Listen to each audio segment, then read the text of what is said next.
ایک سوال پیدا ہوتا ہے کہ یہ بتائیں کہ یہ سارے گناہوں کی جڑ کیا ہے؟ اتنے سارے یہ جو جرائم ہے، بے نمازی پن لے لیں، بدکاری لے لیں، اسی طریقے سے دین سے دوری لے لیں، ماں باپ کی نافرمانی لے لیں، بے پردگی لے لیں خواتین کے اندر، اسی طرح عورتوں کا گھروں کو چھوڑ کر کے بیوٹی پارلروں تک جانا، عورتوں کا میک اپ کے نام پر غیروں کے سامنے بیٹھ کر اپنے ہاتھوں کی ہتھیلیاں ان کے زانوؤں پہ رکھ کر کے مہندی لگانا، یہ سارے جرائم کی اصل جڑ کیا ہے؟ تو مجھے جو سب کچھ سمجھ میں آتا ہے مختصر میں وہ یہ کہ ہماری قوم کے پاس جو علم ہونا چاہیے، جو ایجوکیشن ہونا چاہیے، جو معلومات ہونی چاہیے، وہ ان کے پاس نہیں ہے۔ ہماری قوم بے راروی کا جو شکار ہے، اس کی سب سے بڑی وجہ یہ ہے کہ ان کے پاس علم نہیں ہے، ان کے پاس تعلیم نہیں ہے۔ یاد رکھیے، ساری برائیوں کی جڑ علم کا نہ ہونا ہے، تعلیم کا نہ ہونا ہے۔ جب بھی کسی قوم کے پاس علم نہیں ہوتا تو وہ قوم بے راروی کا شکار ہوتی ہے۔ آپ خود دیکھیں، آئیے میں آپ کے سامنے علم کی برکت رکھنا چاہتا ہوں، بہت توجہ کے ساتھ آپ سنیں۔ اللہ کے رسول علیہ السلام جب زمین پہ تشریف نہیں لائے تھے تو اس وقت مکے ہی کی حالت صرف دیکھ لیں۔ ابھی میں پوری دنیا کی بات نہیں کرتا، ابھی پوری دنیا کا ذکر نہیں کرتا، صرف ایک شہر مکہ المکرمہ کا ذکر کرتا ہوں۔ ذرا غور کریں، مکہ المکرمہ کون سا شہر ہے جسے قرآن کہتا ہے وَمَن دَخَلَهُ كَانَ آمِنًا، کہ جو اس میں داخل ہو گیا وہ امن میں آ گیا۔ امن والے شہر کو کتنی گنڈا گردی کا سامنا تھا، اللہ اکبر۔ جو شہر امن والا تھا، جو شہر حرم ہے، جہاں کی گھاس اکھاڑنے کی اجازت نہیں، جہاں کے جانوروں کو ستانے کی اجازت نہیں، جہاں جانور سائے میں بیٹھ جائے تو اس کو اٹھانے کی اجازت نہیں، جہاں جانور کو دھمکانے کی اجازت نہیں، جہاں جانوروں کے جنگلی جانوروں کے انڈوں کو توڑنے کی اجازت نہیں، اللہ اکبر، جہاں اللہ اکبر اہل احرام پر حرم میں شکار کرنے کی اجازت نہیں، ایسے حرم کے اندر لوگ اپنی بیٹیوں کو اپنے ہاتھ سے زندہ دفن کر رہے تھے۔ حدود حرم کے اندر، بالکل حرم کے سامنے، ایک تو حرم وہ ہے، ایک تو حرم وہ ہے جس کو اللہ و رسول نے حرم کے طور پر حدود مقرر کی ہے، لیکن ایک تو مسجد حرام ہے، یعنی حرم میں بھی جو بہت اعلیٰ درجہ رکھے اسے مسجد حرام کہتے ہیں۔ بالکل مسجد حرام کے سامنے اپنی بیٹیوں کو اپنے ہاتھوں سے زندہ دفن کر رہے تھے۔ اللہ اکبر، مائیں اپنے بچوں کو گود میں شراب پلا رہی تھی، جیسے آج بچے نہیں سوتے تو ماں نیند کی دوا پلاتی ہے، اس دور میں جب اللہ کے رسول تشریف نہ لائے تھے تو مائیں اپنی گود میں اپنے بچوں کو شراب پلایا کرتی تھی۔ زنا کا حال یہ تھا، اگر زنا کرنے کوئی عورت نہیں ملتی تو لوگ اپنی ماؤں کے ساتھ زنا کر لیا کرتے تھے۔ اتنی گندگی تھی کہ ایک ایک عورت کئی کئی مردوں کے ساتھ اپنا رشتہ اور تعلق رکھا کرتی تھی۔ اللہ اکبر، ذرا غور کریں، اس گندے ماحول میں جبکہ جانوروں کے ساتھ بدکاری ہو رہی ہے، ماں کے ساتھ بدکاری ہو رہی ہے، ماں کی گود میں شراب پلائی جا رہی ہے، اللہ کے گھر پہ 360 بت رکھ دیے گئے ہیں، ننگے ہو کر کعبے کا طواف کرتے ہیں، عورتوں کو منحوس سمجھتے ہیں، بیواؤں کو منحوس سمجھتے ہیں، بیواؤں کے ساتھ بدسلوکی کرتے ہیں، کمزوروں پہ ظلم کرتے ہیں، کمزوروں کا مال کھا جاتے ہیں۔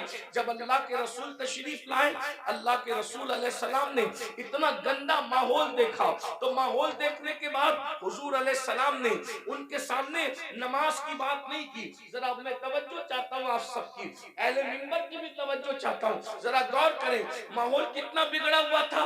حضور علیہ السلام نے پہلے دن نماز کی بات نہیں کی، پہلے دن روزے کی بات نہیں کی، پہلے دن حج کی بات نہیں کی، پہلے دن زکوٰۃ کی بات نہیں کی، پہلے دن صدقے کی بات نہیں کی۔ اتنے گندے ماحول میں اللہ کے رسول جو سب سے پہلا حکم لے کر کے آئے وہ کیا تھا؟ اتنے گندے ماحول میں سب سے پہلا جو حکم لائے وہ کیا تھا؟ تو قرآن کہتا ہے اقرا بسم ربک الذی خلق خلق الانسان من علق۔ اللہ اکبر، اندازہ فرمائے اس گندے ماحول کے اندر حضور سب سے پہلے علم کی بات لے کر آئے، پڑھو لکھو پڑھو لکھو، کیونکہ حضور جانتے تھے جس دن ان کو پڑھنا لکھنا آ گیا اس دن زندگی بدل جائے گی. اور اللہ کے رسول علیہ السلام اللہ کی کتاب لے کر کے آئے. اللہ کے رسول ہمارے نبی کتاب لے کر آئے. ہمارے نبی صاحب کتاب نبی ہے, صاحب کتاب پیغمبر ہے, صاحب کتاب رسول ہے. اور کون سی کتاب لائے؟ اسے قرآن کہا جاتا ہے. قرآن کو قرآن اس لیے کہا جاتا ہے کہ کوئی کتاب اتنی نہیں پڑھی گئی جتنا قرآن پڑھا گیا ہے, اور جتنا قرآن پڑھا جائے گا اتنی کوئی کتاب پڑھی نہیں جا سکتی. یہ چیلنج ہے, یہ قرآن کا معجزہ ہے کہ دوست تو پڑھیں گے, اس کو دشمن بھی پڑھتے نظر آئیں گے. یہ قرآن ہے. حضور قرآن لے کر کے آئے. اب بتاؤ حضور نے کس قوم کو پڑھایا؟ نماز کا عنوان اپنی جگہ, انکار نہیں. روزے کا عنوان اپنی جگہ, انکار نہیں. حج کا عنوان اپنی جگہ, انکار نہیں. زکات کا عنوان اپنی جگہ, انکار نہیں. حضور نے پہلے پڑھایا, عرب کے جاہلوں کو پڑھایا, عرب کے بوریا نشینوں کو پڑھایا, عرب کے بکریوں کے لے جانے والے جنگلوں میں بدوؤں کو پڑھایا. اور جب پڑھایا تو انقلاب کیا آیا؟ دیکھو علم کا انقلاب کتنی جلدی آتا ہے. یاد رکھنا, ہر انقلاب کو آنے میں ٹائم لگتا ہے. علم کا انقلاب کتنی جلدی آتا ہے. جو اپنی بچیوں کو زندہ دفن کر رہے تھے, 23 سال بھی نہیں گزرے, اپنی بیٹیوں کو زندہ دفن کرنے والے دوسروں کی بیٹیوں کو پالنے کی تیاری کر رہے تھے. اس لیے کہ حضور نے ان کو علم کا زیور عطا کیا تھا. اللہ اکبر. ماں کی گود کے شرابی, ماں کی گود کے شرابی جو ماں کی گود میں شراب پینے کے عادی بنے تھے, ایک اعلان پر وہ سب کے سب شراب سے توبہ کرتے. یہاں تو جلسوں میں کروڑوں تقریریں ہو جائیں, مقرر تقریر کرتے کرتے مر جائے, مقرر جو ہے اس کی آواز بیٹھ جائے, مقرر کالی داڑھی سے اس کی داڑھی تقریر کرتے کرتے سفید ہو جائے, مقرر کی حالت بدل جائے, قوم کی حالت نہیں بدلتی. کیوں؟ وہاں ایک ہی اعلان میں پوری قوم نے شراب سے توبہ کی. بس اتنا کہا تھا, اے لوگو آج سے شراب حرام ہو گئی, آج سے شراب حرام ہو گئی. جن کے منہ میں تھی انہوں نے اگل دی, منہ سے اگل دی. جن کے ہاتھ میں تھی انہوں نے اڑیل دی, جن کے مٹکوں میں تھی انہوں نے نالیوں میں بہا دی. مدینے کی گلیوں میں شراب بہ رہی تھی. ایک اعلان, وجہ حضور نے اس قوم کو پہلے ایجوکیٹ کیا تھا, علم عطا کیا تھا. انہیں پتا تھا اگر حرام کریں گے تو نقصان کیا ہوگا. آج ہماری قوم کو نہیں پتا ہے, حلال و حرام میں کوئی تمیز نہیں کیونکہ ان کے پاس علم نہیں ہے. آج ہماری قوم کو غسل اور وضو نہیں پتا ہے, ان کے پاس علم نہیں ہے. اگر وہ شادی میں ڈی جے لگا رہے, ناچ رہے, تو ان کو پتا نہیں ہے کہ اس کا نقصان کیا ہے. وہ یہ سمجھتے ہیں اللہ ناراض ہوگا تو سزا دے گا, لیکن اللہ کی سزا کیا ہوگی, اس کی شکلیں کیا ہوگی, یہ انہیں کچھ پتا نہیں. جس دن انہیں پتا چل جائے کہ خدا کے عذاب کی شکلیں کیا ہوتی ہے, ایک جلسے میں تو نہیں بتایا جا سکتا, لیکن تھوڑے سے وقت میں اشارہ کرنا چاہتا ہوں. جس دن پتا چل جائے نا میرے بھائی کہ خدا کے عذاب کی شکلیں کیا ہوتی ہے, تو بندہ قدم اٹھانے سے بھی پہلے سوچے گا کہ میں یہ قدم اٹھاؤں کہ نہیں اٹھاؤں. آج ہماری قوم کو بس اتنا پتا ہے, کلمہ پڑھ لیا ہم مسلمان ہو گئے, گوشت و انڈا مچھلی کھاؤ اور ہم مسلمان ہیں, جمعہ 2 رکعت پڑھنے چلے جاؤ ہم مسلمان ہیں, عید میلاد النبی آئے تو جلوس میں شرکت کرو ہم مسلمان ہیں, محرم آئے تو محرم کی محفلیں سجا لو ہم مسلمان ہیں, اسی طریقے سے 11ویں آئے تو غوث پاک کی نیاز کر لو ہم مسلمان ہیں, چھٹی آئے تو اجمیر شریف والے سرکار کا ذکر کر لو ہم مسلمان ہیں, سفر کا مہینہ آئے تو ساری قوم مل کر کے بریلی شریف کے قریب رہتے ہیں اس سے اعلیٰ حضرت میں شریک ہو جائے ہم مسلمان ہیں. لیکن پتہ ہی نہیں ہے, تقاضا نہیں ہے کہ اسلام کیا کہہ رہا ہے, ہم سے کیا کہہ رہا ہے, اللہ ناراض ہوگا تو کیا کرے گا, کس طریقے کی کا عذاب دے گا, اس کے عذاب کی شکلیں کیا ہوگی. قرآن کہتا ہے ان عذاب ربک لواقع ما لہ من دافع, بے شک تیرے رب کا عذاب واقع ہو کر رہے گا. اور جب اللہ تجھے عذاب دینے کا فیصلہ کر لے تو اس وقت اللہ کے عذاب سے تجھے کوئی روک نہیں سکے گا. ان بطش ربک لشدید, تیرے رب کی پکڑ بڑی سخت ہے. لوگ سمجھتے ہیں اللہ کریم ہے مولانا ہمیں معاف کر دے گا, بے شک اللہ کریم ہے, اللہ رحیم ہے, اللہ ستار ہے, اللہ غفار ہے. لیکن کیا آپ کو یہ خبر ہے جن کی شکلیں قرآن کہتا ہے کہ سور کی طرح ہو گئی, جن کی شکلیں قرآن کہتا ہے کہ بندر کی جاؤ گے. ان کے بارے میں آپ نے قرآن پڑھا؟ یہی تو ہے کہ قرآن نہیں پڑھا. سب کی کتاب پڑھی, رب کی کتاب نہیں پڑھی. کہانی کس سے پڑھے؟ قہقہوں کی کتاب پڑھی, سیریل دیکھے, ہنسنے ہنسانے کے سیریل دیکھے, رونے رلانے کے سیریل دیکھے, اللہ کی کتاب نہیں پڑھی. اللہ کی کتاب اٹھا کے پڑھو تو اس غیور خدا کی غیرت پتہ چلے گی. تم کیا سمجھتے ہو گناہ کرنے والوں, خدا کے غضب کو چیلنج کرنے والوں, کیا سمجھتے ہو جن کی شکلیں قرآن کہہ رہا ہے کہ ہم نے سور اور بندر کی طرح کر دی تھی, وہ کون لوگ تھے؟ وہ پٹھان کے بچے تھے, وہ مغل کے بچے تھے, وہ شیخوں کے بچے تھے. کس کے بچے تھے؟ تو یہ پتہ ہے کس کے بچے تھے؟ وہ مغل نہیں تھے, وہ پٹھان نہیں تھے, وہ شیخوں کے بچے نہیں تھے. جن کی صورت اللہ نے سور اور بندروں کی طرح کی وہ انبیاء کی اولاد میں سے تھے. اللہ قرآن اٹھایا, باضابطہ ان کا نسب پہلے بیان کیا. وہ بنی اسرائیل تھے. اور بنی اسرائیل کون ہے؟ اسرائیل حضرت یعقوب کا لقب ہے. اور بنی اسرائیل مطلب اولاد یعقوب, اولاد یعقوب. اللہ اکبر. اور اولاد یعقوب کا مطلب کیا؟ یہ بنی اسرائیل. اور یعقوب علیہ السلام کا سلسلہ نسب کیا؟ یعقوب علیہ السلام کے ابا حضرت اسحاق علیہ السلام, اسحاق علیہ السلام کے ابا جان حضرت سیدنا ابراہیم علیہ السلام. یہ ہے ان کا سلسلہ نسب. لیکن اللہ, اب میں آپ سب کی توجہ چاہتا ہوں, اپنے بھائیوں کی بھی اور بہنوں کی بھی. میرے بھائیوں, جب نبی کی پیغمبروں کی اولاد گناہ کرے تو اللہ دنیا کے اندر ان کی شکل سور اور بندر کی طرح کر دے تو ہمارا کیا حال ہوگا, ہمارا کیا انجام ہوگا؟ آپ سوچتے ہیں لیکن اس دنیا میں تو کسی کی شکل سور اور بندر کی طرح نہیں ہوتی. میں نے کہا الحمدللہ بالکل نہیں ہوتی. اس کی وجہ یہ ہے کہ ان کو جو پیغمبر ملے تھے وہ اور تھے, اور ہمیں جو نبی ملا ہے وہ اور ہے. ہمارا نبی نبی الانبیاء ہے, ہمارے آقا سید الانبیاء ہے, ہمارے آقا محبوب خدا ہے. لیکن یاد رکھنا, اس کا یہ مطلب نہیں کہ محبوب کی خاطر اگر دنیا میں شکلیں نہیں بگڑ رہی ہے تو قبر میں بھی نہیں بگڑے گی. ایسا نہیں ہے, قبر میں شکلیں بگڑے گی. اللہ کے رسول علیہ السلام نے فرمایا ہم نے شب معراج, آقا فرماتے ہم نے شب معراج جب جہنم کا مشاہدہ کیا تو ہم نے دیکھا کہ کچھ لوگوں کی شکل کتے کی طرح ہے, کچھ لوگوں کی شکل خنزیر کی طرح ہے, کچھ لوگوں کی شکل بندر کی طرح ہے. حضور فرماتے ہم نے شب معراج دیکھا. اللہ اکبر. اللہ سے ڈرتے کیوں نہیں, اللہ سے خوف کرتے کیوں نہیں؟ آئیے میں آپ کو بتاؤں.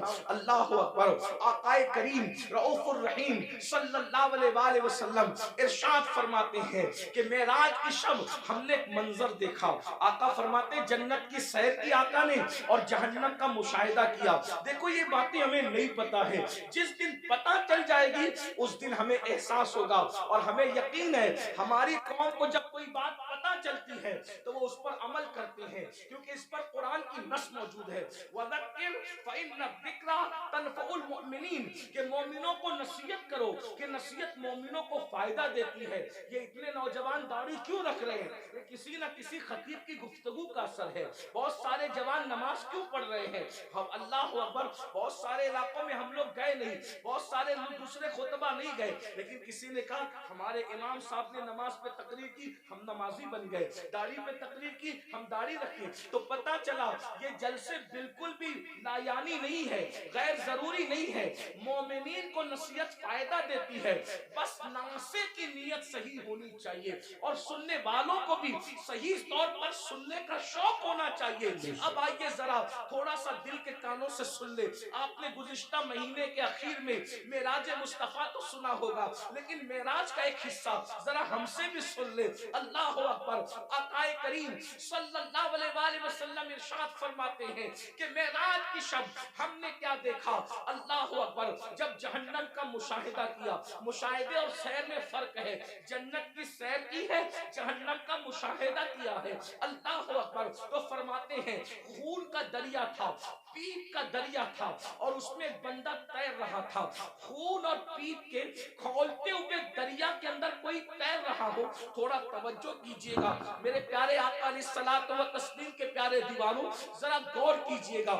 اگر اپنے آپ سے محبت ہے اور اپنے نبی کی باتوں پر یقین ہے تو یہ باتیں میری نہیں ہے,